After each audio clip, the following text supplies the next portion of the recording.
fasilitas, pasti menempati tempat kediaman di Ternate, di Jawa, di mana kan pasti orang itu ada tempat kediaman. Yang kedua, wa mata'un ilahi, Allah memberikan fasilitas keselamatan. Apa yang disediakan manusia itu pasti Allah siapkan. Orang suka batu akik, di Bacan disiapkan batu akik. Orang suka emas, disiapkan emas di Papua. Orang butuh nikel, disiapkan nikel. Orang butuh aspal, disiapkan aspal. Seluruh apa yang disenangi manusia, Allah siapkan. Laki-laki butuh wanita, disiapkan wanitanya. Ya kan? Itu sudah difasilitasi oleh Allah. Kemudian ayat selanjutnya nih, soal Al-Baqarah ayat 36 atau berapa? Wa qulna ihbitu minha jami'a. Kemudian kami perintahkan untuk turun kalian semua. Fa imma ya'tiyannakum minni hudan, maka tatkala datang kepada kalian dari kami petunjuk. Fa imma ya'tiyannakum minni hudan faman tabi'a hudaya fala khaufun 'alaihim wala hum yahzanun. Barang siapa yang mengikuti petunjuk itu, tentu dia tidak akan punya kekhawatiran dan kesedihan. Hudan.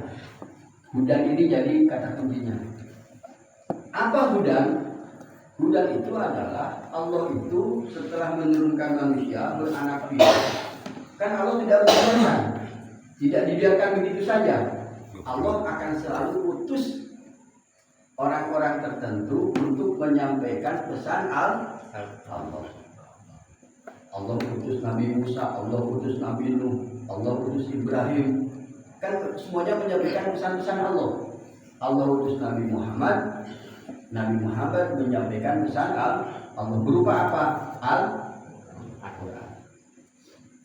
Bulan Ramadan besok itu ulang tahun Al-Quran.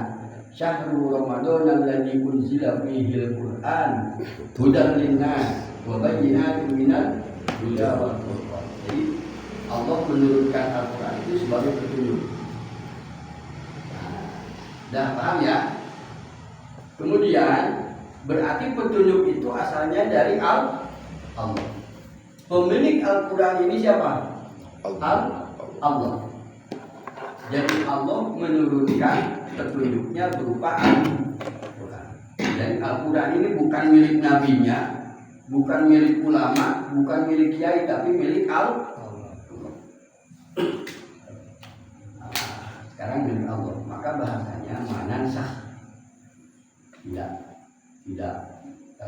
Tidak ada sesuatu yang kami gantikan.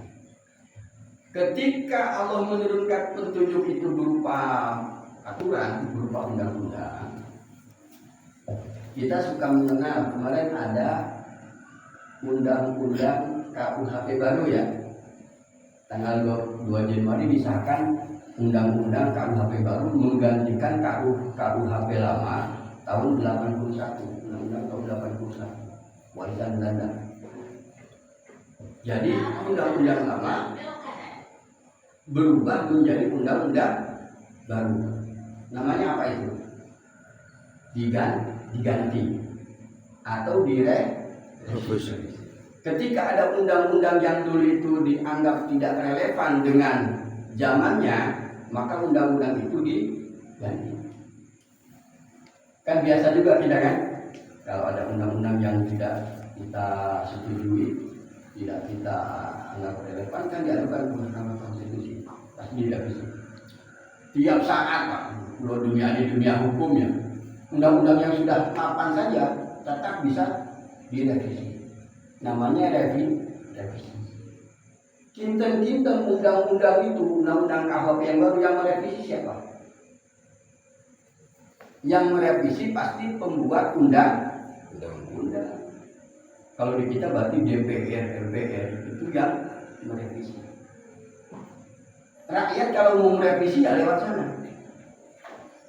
Jadi setiap revisi yang merevisi siapa? Pasti pembuat undang-undang. Nah, masuk kita ke ayat ini. Manansah, tidak ada sesuatu ayat yang kami gantikan atau kami lupakan, na'ti bi khairin minha, na'ti kata Allah, kami yang akan menggantikannya dengan yang lebih baik. Berarti yang punya hak untuk merevisi siapa? Allah Subhanahu wa ta'ala, karena dia adalah pemilik Al-Quran, dia adalah pemilik pesannya. Manusia tidak boleh merevisi. Gimana? Kok wali-wali dia merevisi Al-Quran? Al-Quran bukan Allah. Nah ini pengetahuan tentang nasakh mansukh. Saya sering menyerupakan begini. Umpamanya saya dipesani sama Pak Kiai Kartaji, Magdur beli telur ya, sarak telur wis entek, oke siap, sudah dikasih uang, saya beli. Di tengah jalan kok saya mikir, kok telur itu dapat kebutuhan cukup umi wae. Terus saya beli umi, ya kan, atas inisiatif sendiri. Kita salah apa benar? Salah apa salah? Salah ya. Jadi punya inisiatif sendiri untuk merubah. Yang berhak merubah itu ya pemberi perintah. Wong duitnya ya dari Pak Kiai Kartaji. Umpamanya saya baru berangkat, bro, jangan telur lah, ini wae umine yo entek. Nah itu baru sah. Ya. Itu mekanisme revisi ya. Namanya mengganti. Jadi seseorang tidak boleh merevisi, mengganti, merubah kecuali yang memberi perintah. Bro, tuh kalau Samsung, dia siap tengah jalan. Saya kan senengannya 76 kita. Wah, tak ganti wae. Itu kan namanya bajingan gitu. Itu suul adab ya. Tidak boleh. Ah, begitu pula Al-Quran. Manansakh min ayatin. Tidak ada yang kami ganti ayat-ayat Al-Quran ini. Al-Nunsiha atau kami melupakannya. Na'ti bi khairin minha. Kamilah yang menggantinya dengan yang lebih baik. Nasakh mansukh ya. Contohnya mana? Allah itu pasti memberikan firman-Nya langsung. Dulu itu wala tankihu ma nakaha abaukum illa ma qad salaf. Jangan engkau nikahi wanita-wanita yang jadi istri bapakmu. Jangan kau nikahi perempuan-perempuan yang sudah dinikahi bapakmu. Illa ma qad salaf, kecuali apa yang dilakukan orang-orang dahulu, kecuali apa yang terjadi masa lalu. Mafhumnya berarti kalau orang dulu itu boleh menikahi ibu tiri.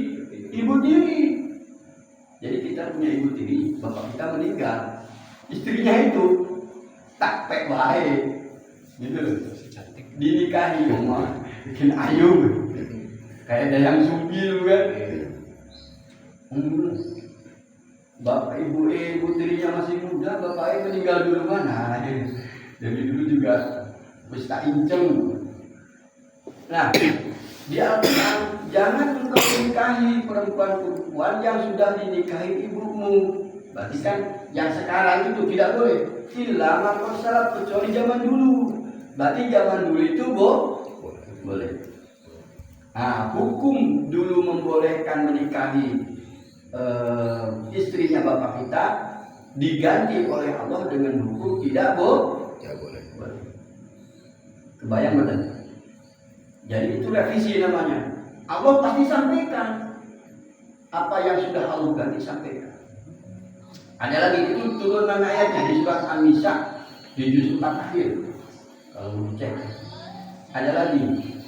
Hurrimat alaikum ummahatukum wa banatukum wa akhwatukum wa ammatukum wa khalatukum wa banatul akhi wa banatul ukhti wa ummahatukum allati arda'nakum wa akhwatukum minar radha'ah. Panjang ayatnya. Wa antajma'u bainal ukhtaini illa ma qad salaf. Jadi perempuan yang haram dinikahi ibumu, anakmu, saudaramu, bibimu disebutin rinci dalam Al-Quran. Ujungnya wa antahima'u bainal ukhtaini, dan kalian diharamkan mengumpulkan dua saudara perempuan. Jadi yo seneng karo Mbak Yuni, yo seneng karo adike. Jadi kadang pas apel sing diapeli Mbak Yuni kok adike yo seneng. Kan bisa terjadi. Dirangkap. Ya betul. Akhirnya dibojo kadang-kadang ini.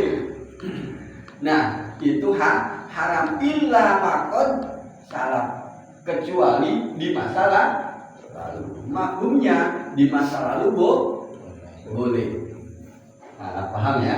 Di masa lalu boleh, tapi Allah revisi, namanya dinasah.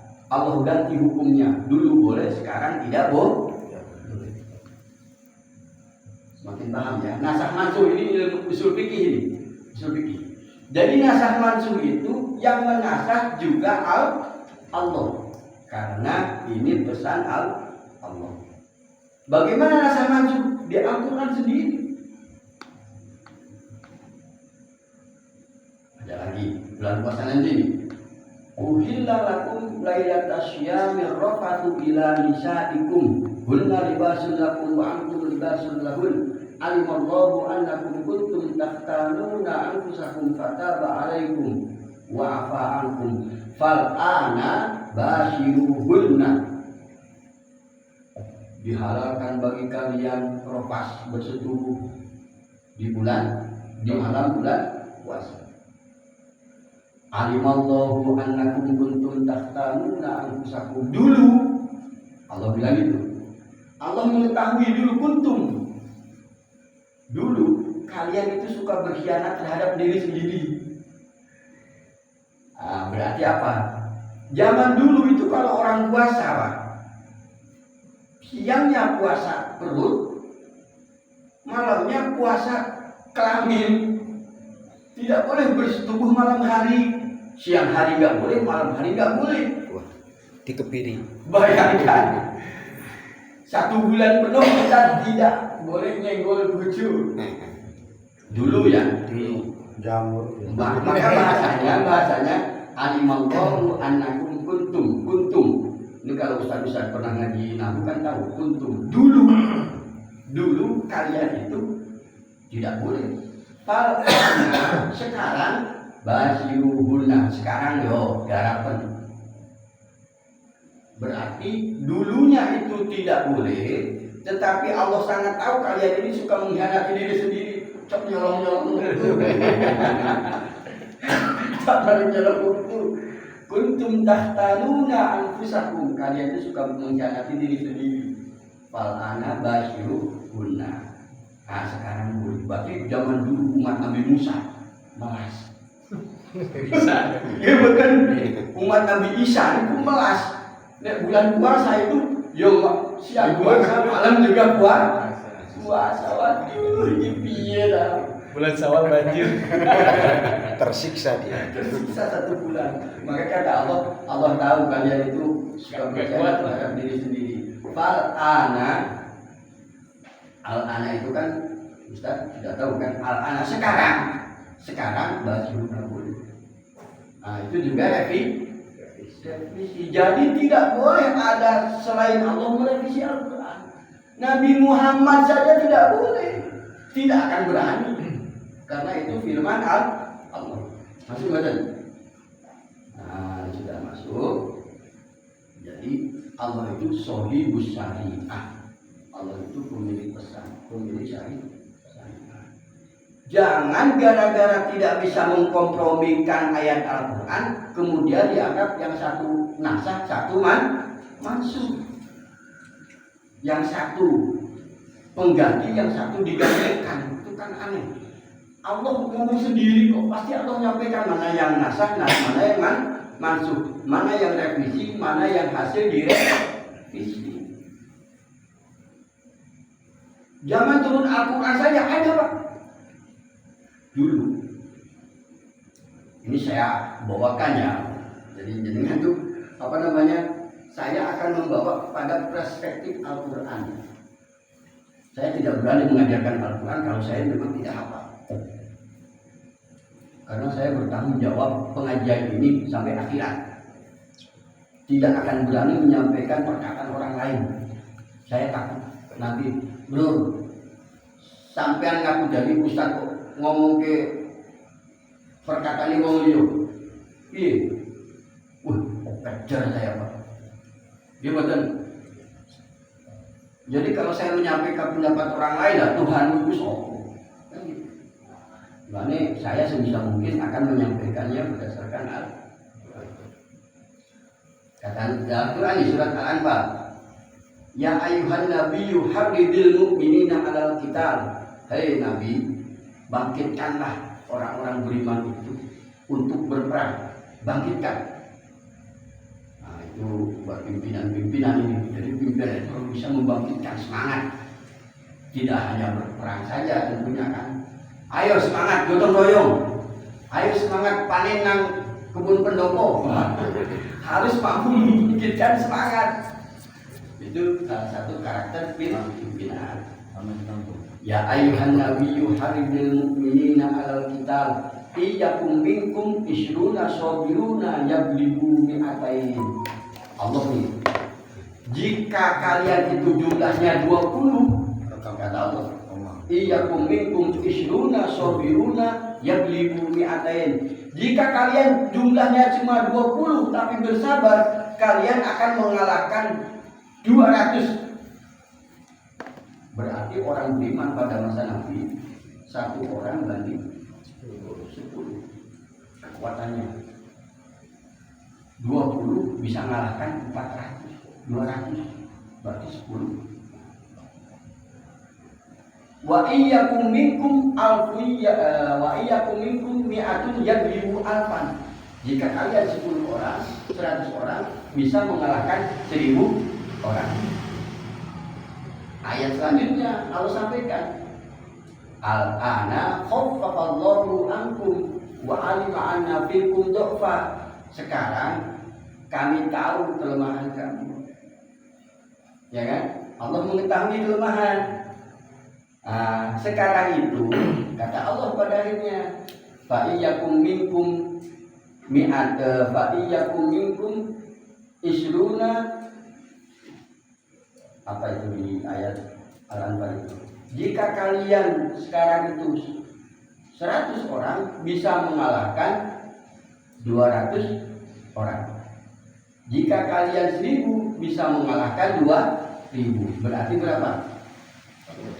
1 banding 2. Bahasanya sama, al-ana sekarang. Berarti Allah revisi. Itu kan berarti masih pada zaman Nabi. Jadi zaman Nabi di awal diputuskan kalian berperang. Kami akan beri kekuatan 1 orang banding 10. Berani udah bersahabat. Semakin kesini mereka mau. Allah tahu kalian sekarang itu ada kelemahan di diri kalian. Maka sekarang itu 1 banding 2. Itu namanya apa? Revisi. Sekarang nggak menunggu. Sekarang bisa 1 ya. Sekarang itu 1 banding 1 aja menunggu. Tapi kalau imannya kita selevel iman sahabat, maka tetap Allah akan memberikan kekuatan 1 banding 2. Jadi zaman Nabi juga sudah ada revisi pasti Allah akan. Sekarang kejadiannya bagaimana? Ulama itu banyak kemudian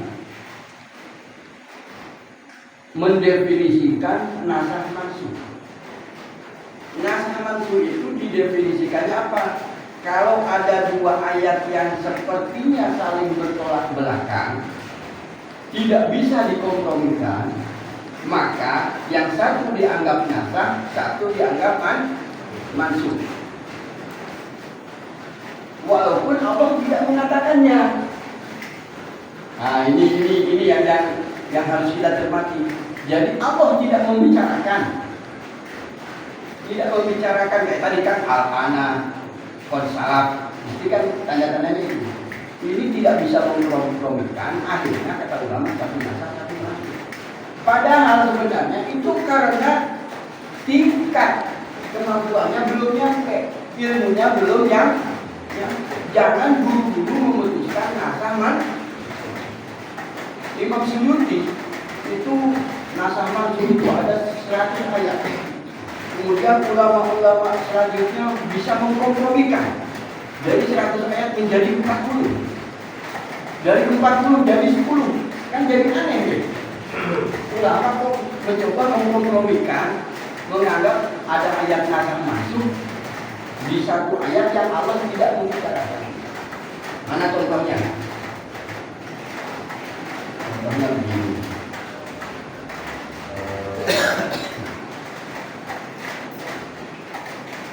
Ayat itu Allahu ya Isa inni mutawaffika wa rafi'uka ilayya wa mutahhiruka minal ladzina kafaru wa ja'ilul ladzina kafaruka fawqal ladzina kafaru ila yaumil qiyamah. Katakan Ibrahim. Ketika Allah berkata, "Hai Isa," ini juga menjadi alasan kenapa Nabi Isa itu mati. Nabi Isa itu meninggal sebagaimana manusia lain. Ketika Allah berkata, "Idh qala Allahu ya Isa," hai Isa, "Inni mutawaffika," kami wafatkan kamu. Ini mutawaffika, wafatkan. Aku wafatkan kamu. Warafi'uka ilayya, dan kami angkat engkau ke hadiratku. Berarti yang jadi perdebatan ulama kan Allahu ilaih. Jadi Nabi Isa itu diangkat ke langit, kan itu. Padahal surat Al-Imran menjelaskan diangkatnya itu dimatikan dulu, meninggal dulu, sebagaimana manusia lainnya. Kemudian Allah angkat hadirat Allah. Paham ya?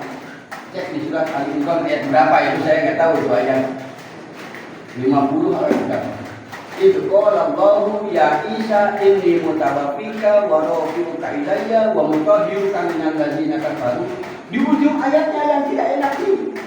Wa ja'ilul ladzina tabauka fawqal ladzina kafaru ila yaumil qiyamah.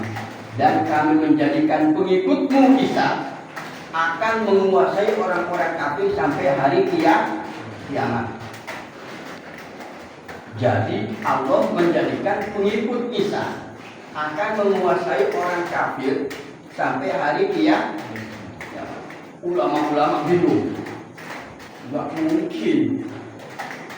Yang menguasai kan harusnya orang beriman, umat Muhammad. Nggak boleh ikut Isa malah menguasai orang kafir, nggak mungkin. Karena berdasarkan pemikirannya nggak mungkin, maka ayat itu disebut mansukh. Ini dinasakh. Mana ayat yang menasahnya? Kuntum khayra ummah ukhrijat lin-nasi ta'muruna bil ma'rufi wa tanhauna 'anil munkari. Ayat. Padahal Allah tidak mengatakan itu nasah. Artinya harusnya dipelajari saja Al-Quran, dicari. Ternyata ketemu. Faktanya kan, yang dikuasai orang-orang pengikut Isa Nasrani siapa? Yahudi dikuasai, ya kan? Yahudi boleh pintar di Amerika, tapi terbanyak Amerika tetap mengikuti Isa, orang Nasrani dikuasai oleh mereka. Siapa lagi yang dikuasai secara geopolitik, geoekonomi, militer, keamanan?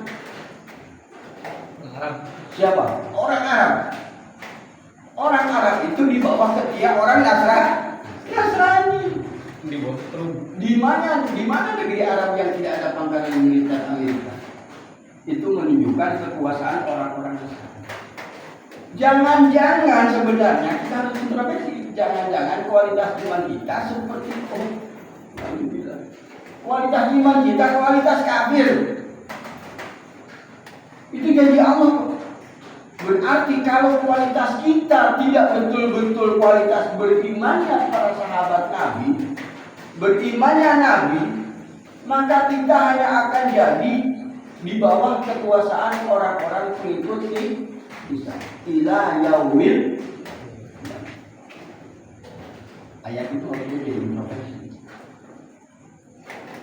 Jangan Palestina saja ribuan doa, tiap tahun kita berdoa istighosah. Masih perang lagi. Bukan hanya masih perang, tanahnya semakin sempit. Coba. Jangan-jangan sebenarnya tidak turunnya rahmat Allah tidak. Apalagi kalau tadi bahasanya 1/10. Iya kan? Ayat itu harusnya jadi introspeksi. Jangan-jangan kualitas kita ini sudah tidak kualitas orang beriman yang sesungguhnya.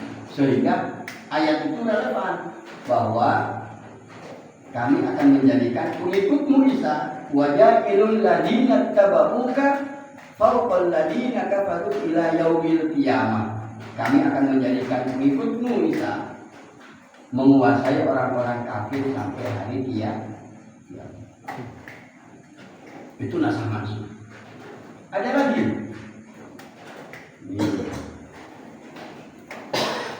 Ini ada tapi ini. Canda ya? Jangan sampai nggak bercanda. Ini masalahnya memang bab ini agak detail dan harus ilmiah. Karena saya ingin menjelaskan bagaimana kita memahami Al-Quran. Kita tahu namanya wasiat, ya. Wasiat itu kan secara umum orang mau meninggal wasiat.